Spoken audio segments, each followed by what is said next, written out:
Welcome back to the class, everyone. Today we are going to be talking about roster building once again. More specifically, we're going to be hitting Galactic Legend farm order. This is actually a really big video that we've been kind of planning for a while, and we've actually made other videos to kind of support this, and we'll get to those a little bit later. But before we do jump into the meat of the video, a few things that this video is not. This is not a Galactic Legend rush strategy. We're not trying to say that you need to go for all 6 of them right out the gate, and that's the whole purpose of the game. This is also not a hard list. What I mean by that is not every person is going to follow this list exactly. In fact, I didn't, and if I had to go back in time, I wouldn't do so again. And the reason why is because there's a lot of other nuances with your roster, and we actually made a video that'll be up here earlier about this that actually explains all the reasons when and why you should divert from what is going to be considered the general most efficient way to farm your Galactic Legends. This is also not taking into account datacrons, just no reason to at this point. And this is taking into account the whole picture. What I mean by that is we're not just comparing Galactic Legend to Galactic Legend, which one's better, which one's worse, but we're also highly taking into account the requirements and everything that is needed to get them and how that affects your overall strategy. So with that being said, we're going to go ahead and get right into who I believe is the best first off, and that is Supreme Leader Kylo Ren. This is actually a pretty not universally agreed best first Galactic Legend, but it is held by a lot of people, and there honestly are a ton of good reasons why. So we're going to have a little bit of chart for each Galactic Legend showing what are the positives and what are the negatives from them. These aren't weighted equally, like just because there's 5 here and 1 over here doesn't mean that's the best, but what these represent. So going down the list with Supreme Leader Kylo Ren, what is so great about him? Number 1, you get an amazing fleet. Both in the beginning game, even without Echelon, the First Order has a really good shot at both Rebels and Negotiator. It's actually currently my Negotiator counter, even without Echelon. In the later game, it ends up being one of the best counters for the Executor outside of Profundity, which has a very expensive entry cost. So just really good fleet. Not a lot of Galactic Legends are going to get you that every time. He also has really stinking good PvE value. What I mean by that is when you're building a roster and you need all the pieces and all the relic levels, he is going to be able to solo pretty much without the help of any other specific character, the Heroic Sith Raid, which if you guarantee yourself a top 10 spot there, you're going to be able to grow your account significantly more. On top of that, he also gets 4 out of 4 pretty easily in Dark Side territory battles. That has much more relevancy than light side, at least in the beginning. If you don't have a single Galactic Legend, you're looking at which one's going to help you get the best of what is currently in front of you. He offers a ton of value there. He's also really good offensively as far as PvP goes. He's going to be able to take down all the other Galactic Legends. He will need help. Those are very nuanced fights, or at least most of them are. Sometimes he'll need Night Sister, sometimes he'll need Watt, sometimes it will be First Order, sometimes it'll be Armor, or even I think Swordy is his new companion that's doing a lot of fun things with him. So he can be used in all situations, but they're not as easy as some other Galactic Legends that we're going to get to. Next up, and these two kind of go together, he has versatile Omicrons. First Order TIE Pilot is very good in JCs, and Phasma is very good in TW. And this kind of leads into number 5. When you farm him, by the time you get to the end of it, regardless of what you've done with the rest of your roster, you already have 2 fully developed teams that are going to be able to have long-lasting value, and that's really, really good because when you're building a roster, not all Galactic Legends are going to be able to do that. A lot of them have really good requirements, but they end up requiring like a bunch of other random characters to be able to fill out those teams, whereas Kylo gets you 2 really quality ones right off the bat. The only bad side, or really the only negative thing about Kylo, is the fact he does not hold defensively. And the reason why our bad defensively is in is in quotes here is because he's still a Galactic Legend.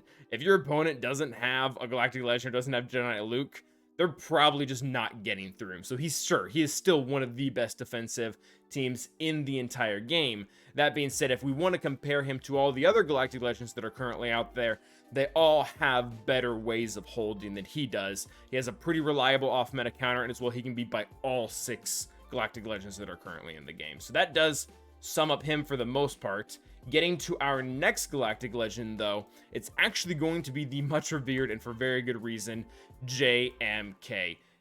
Similar to Supreme Leader Kylo Ren, he is able to beat all of the Galactic Legends. The big difference is Jedi Master Kenobi has no issues and really doesn't require random units or random strategies or difficult modding.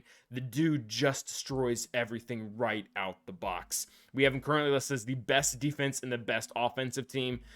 Like we mentioned before, Supreme Leader Kylo can beat the other Galactic Legends, but a lot of those times those fights are very nuanced. JMK can arguably beat most of them on auto. It is a very straightforward fight. It typically is not very mod intensive. You do want to have good mods, of course, but the battle typically doesn't live or die by it. He also holds the most on defense without datacrons being considered, like we said before. That's of high value because a lot of teams we have to just kind of say, oh, they're good offensively, and that's just a nice way of saying they're really easy to take apart on defense. JMK is not unbeatable by any measurement, but he's very difficult to take down. He's a very, very good team. His requirements are also really stinking good. They don't quite do exactly what SLKR does, where you get two exact teams when you get to the end of it. They do require, and this will come up in our negatives, they require you to gear some other characters up, other core characters that are also very good, but it's not one complete package, which is why he's listed, as far as efficiency goes, our second Galactic Legend rather than our first, because by this time you should have those core teams built up. A really clear example of that is when you get him, you also get Mace, Qui-Gon Jinn, and Aayla Secure all at Relic 3, which is really nice, but that team in GC is only going to shine if you also have a Relic Jedi Knight Anakin. That being said, you know, Jedi Anakin's a cool character, he's very accessible, but it's not something you get right away. Another example is going to be General Grievous and Magna Guard. Both very good characters. The Relic levels are completely understandable on them. I love that. But you're also going to need B1. You're going to need probably Neuter Droideka as well as B2, and those don't really come ready. And again, those are good characters that everyone should get. But a lot of times, being able to have all these other units as your first Galactic Legend is not super easy, which is why I think he holds a really, really useful point at number 3. So that being said, I think we actually covered the negatives pretty well. Oh, so one last thing we do need to mention before we move on to number 3 is the big negative about Jedi Master Kenobi is his really strict team comp. And what most of this revolves around is his dependency on both Cat and OG Ahsoka. If you don't have Cat, Jedi Master Kenobi is still a Galactic Legend. He's still good, but on defense, he's going to start to fall to a lot of off-meta counters, and they're not even that risky. We talked about Jedi Knight Luke versus SLKR.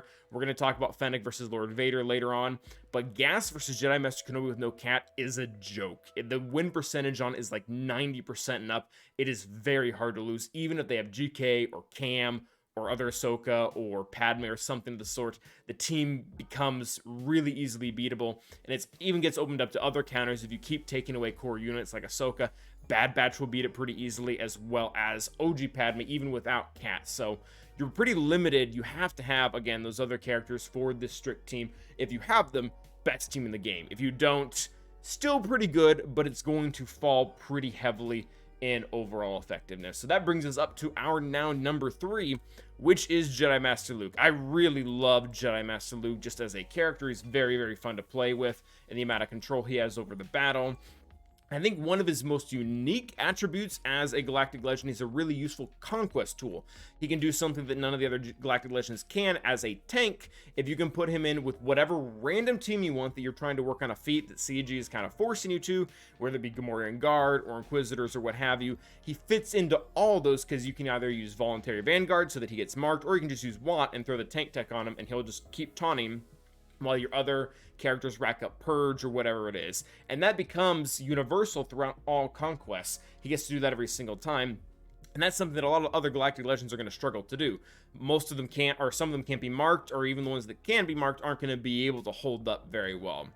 Another really big highlight of Jedi Master Luke is his requirements are super important for light side territory battles. If we look in here, he gets the entire CLS team. He actually doesn't have CLS as a requirement, but Jedi Knight Luke does, so that pretty much serves the same purpose. You end up getting that entire Rebel team, as well as you get Jedi Knight Luke and Jedi Master Luke, who within themselves are the two best Jedi leaders. So you can really start to hone him again by your third Galactic Legend. You're probably leaning towards light side territory battles just a little bit more, so it's going to be very helpful in that department. That being said, he does have some negatives, and he really requires specific teams to be able to beat and defend against what he wants, and that's not entirely uncommon as far as Galactic Legends go. Most of them want the teams they want, But for example, if you want to put him on defense and you want him to defend against General Grievous, you have to have multiple cleanses on the team. Shakti, Barish, Jedi, Revan. You can't just throw in one universal comp that's going to be good. Same goes for offense. If you want Jedi Master Luke to beat JMK, he can, and he will do that. However, he's going to need Jedi Revan and Jedi Luke to be able to do it. So he's very good, but does require on specific units to be able to do specific things. That is not as universal. Say JMK really want a Cat and really wanted Ahsoka. He needs different things at different times, and that is really why he comes out as a heavy investment. That also comes into his team. It's not just his team, but it's also his requirements. He requires get one because of Jedi Knight Luke, which can kind of be a pinch at some points. And he also, this really isn't a heavy investment because this is what allows him to do more things, but he's one of the only Galactic Legends right now that I really think needs Relic 9. And yeah, it lets him beat JMK and solidifies other counters, but it's the only Galactic Legend that really needs that right now. So he does include a negative of being a heavy investment. That being said, we skipped over one positive, which he's good offensively. He beats pretty much anything. It's a little bit harder to do so on certain teams, especially C, but at that point, like, you really should only be doing that if he's your only Galactic Legend, which is why we're kind of suggesting him to be the third Galactic Legend in the list. So he comes in at number 3, which again is not at all a bad position. Again, no Galactic Legends are bad. But now running into our 4th member, we actually already talked about it a little bit here, Sith Eternal. Sith Eternal has actually gotten kind of a bad rap in a few places, but he's very, very good. He actually, this is kind of a fun fact, he has the best ship value out of any Galactic Legend, which I don't think anybody's really talked about. That it's never really known until you start to go through his requirements and you see all the crucial pilots that are in here: Darth Vader, Emperor Palpatine, Royal Guard, and Admiral Piet. So Piet's over there in the bounty hunter team. These 3 are really crucial for the Empire team. You have Darth Maul, who has some kind of plug and play viability. Sith Marauder, which has some plug and play viability as well for a ship, the Imperial TIE Bomber, which is very important. Jedi Anakin is the most important character on a negotiator fleet, as well as you have Tarkin and Thrawn, which you have to use for your mainline Empire and also probably for a cleanup Empire team. So he adds value in that way. It's a little bit weird if you don't notice it, but it is there. Other thing that he does really well is undersize. So a lot of Galactic Legends can't undersize a pretty wide variety of teams, but C has the capability to undersize multiple Galactic Legends. And yes, he does require water or armor to be able to do that, but still, it's good from a banner perspective, and especially when you have a growing roster and you're trying to make as many budget teams as you can. To have one team that can beat a Galactic Legend with the help of one other unit is very useful. He is a little bit difficult off meta as well. If you put Malik or a member like Crew in the team, you can't as usually throw Wampu or General Grievous at it. It does typically require a Galactic Legend. The downside being that's typically a Galactic Legend solo like Esselkara, and that's when we get into the negatives. He can be undersized by, I think, several Galactic Legends. Esselkara is very easy given the right team. I've heard of people doing Rey on it, as well as I've heard of someone doing JMK. I've done it once and did terribly. Do not recommend. But it can be undersized by some other stuff. I know I actually have undersized with JMK Cat, so that's technically fits the narrative there. He is bad PvE value. This is really... Sith Eternal does not shine. I mean, he's okay in dark side territory battles. He'll get 4-4 for you in P4, which is really all that matters right now. Useless in the 2 raids that currently matter right now as well. Conquest, he can be helpful for some feats, but he typically never gets 3 stars, and there hasn't been a huge emphasis on Sith or the specific things he's doing. Maybe that'll come around. And the negatives is he can be pretty easily multi-shot with off-meta counters. So you can throw in a team, kill 1 Sith. Throw in another team, kill 1 Sith. Throw in troopers, kill the other 3. There are ways to take them apart that are a little bit easier than, say, JMK or JML that have a lot of survivability to keep coming back with the characters that are on the field.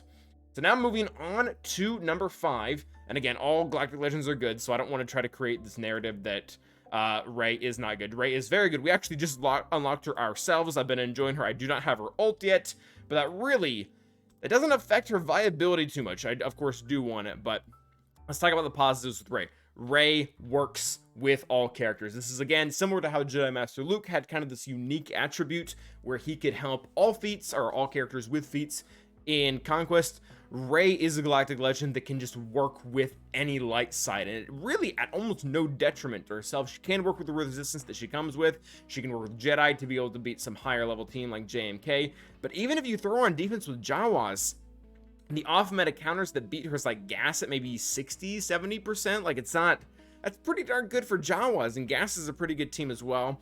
3v3 defensively, she is absolutely bonkers. I would honestly say, even without Datacrons, she challenges JMK for the best defensive team in 3v3. Really stinking hard to take down. Very, very good team. And there's no real off meta for her. Starkiller has her number. I really don't consider Starkiller off meta. He was designed to be a Galactic Legend killer.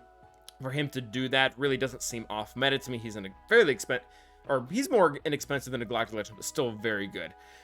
Negatives for Rey, least useful Rex. So every single Galactic Legend has some Rex that are quite frankly just garbage. They're not good. Everyone has them, or at least one or two.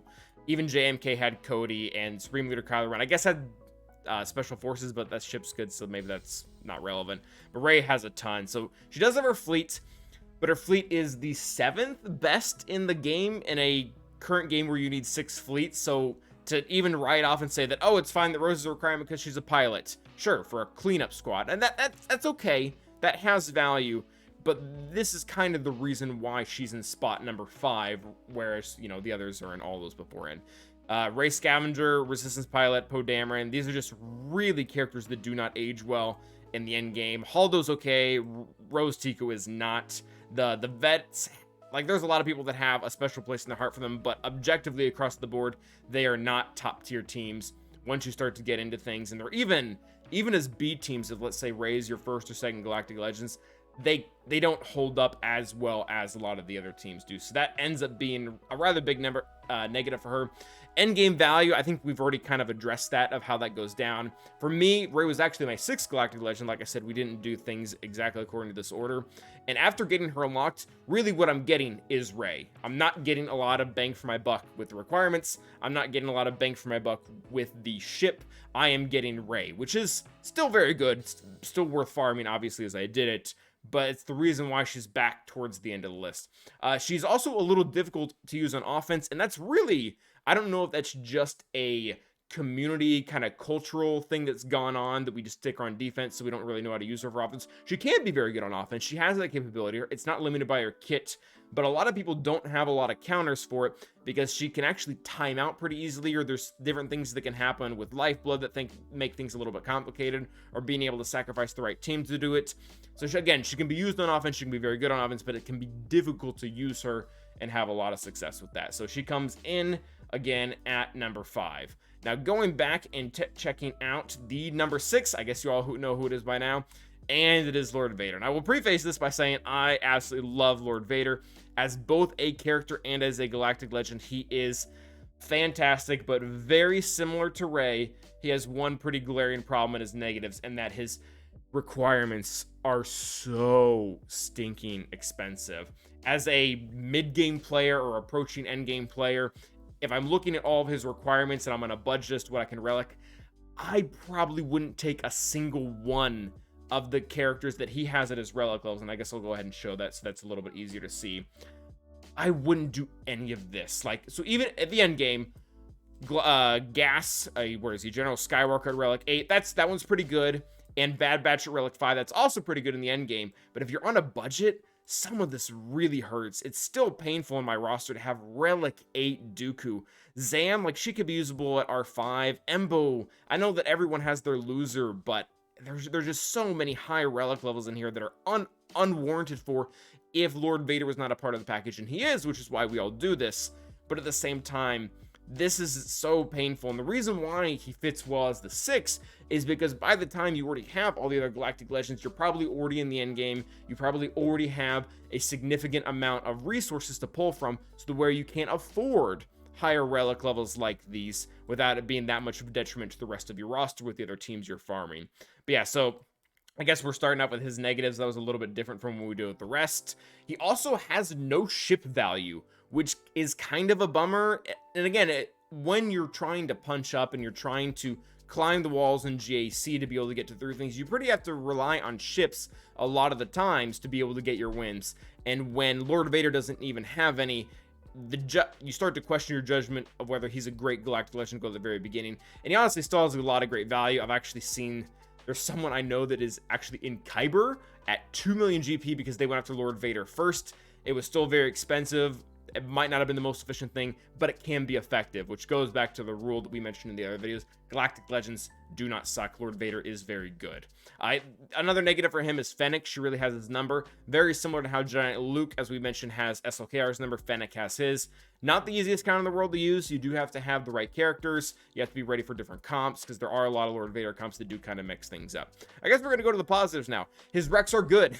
So this seems a little counterintuitive to what we were saying about his Rex are expensive, but at the end of the day, if you actually look at these characters and where you use them, both in the beginning and in middle game, they're pretty good. Like Bad Batch, amazing team. Padme, great, either on her own or under JMK. Tusken Raider has a decent-ish Omicron for GAC. That's all Bad Batch still. Count Dooku, I guess it doesn't hurt to have him for either a C team as a filler or to throw him in dark side territory battles. Zam, amazing Omicron. Don't need a Relic 7, but in Relics is probably a pretty good idea. Our Trooper as well, really good. Newt Gunray is pretty amazing, either on his own team or outside. So they're all good characters. They're just beyond the Relic level that anyone would take them to, or not anyone, but most people would take him to if Lord Vader does not exist. And that's really where the problem ends up lying for him.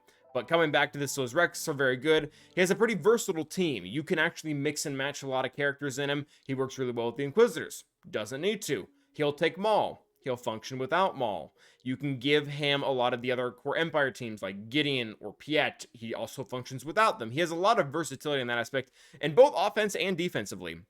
I've used him to solo SLKR before. It's a pretty common counter. He is going to actually be the best. This is why this video is a little awkward right now. He is going to be the best team for the next 4 months, and it's probably not even close. But even without that, he still has a pretty wide amount of things he can hit. Like, we beat one of the super Datacron Rays last season with him on offense without Maul entirely. Like, Tarkin was our 5th. It wasn't a very good team, but the dude has tons of versatility, both on offense and defense. He is very good. So that is going to wrap up our video on Galactic Legends and their farming order. Again, if you're questioning like, okay, what if my roster looks like this, or what if I'm doing that, please do check out the video where we go over all the nuances of Galactic Legends and 5 rules you need to follow that really need to be filtered through this. But this is intended to be the general list, focusing on value at where your roster is, what can be added to it, and what is the best bang for your buck. So that being said, thank you guys for watching. Remember to like and subscribe, and as always, stay awesome.